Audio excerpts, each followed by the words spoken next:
Anareo lehilahy amizao tegna mahatonga maladie de cœur anaka.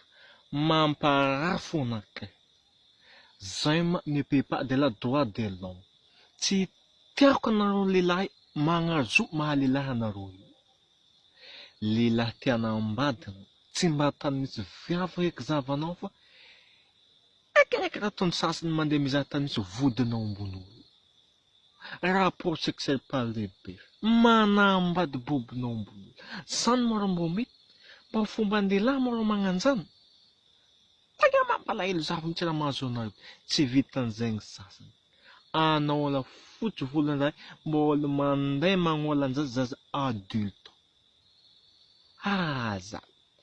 Raha azo nino ma raha mahazo anareo lehilahy? Tegna verzon mihitsy anareo lehilahy. Nefa amizao efa zay viavy mihitsy maromaro anareo lehilahy. Zany sasany mbola tsy mandray anjara fô. Mbola variagna ny sasany mandeha manambady ao ambon'olo. Raha tokony ho iziny, anareo lehilahy ne tokony raha manana viavy telotelo isan'isany tokantrano, zay viavy mahazo anjara aminareo lehilahy. Raha tsy zany mihitsy dia ho isy fampiarafetsina foana. Zany mora ka ilay moragna viavy be karan'izay mora sasany mbola mandeha manambady bobinao ambon'olo foana, tsy vitany manambady bobinao ambon'olo, magnolan-jaza foana.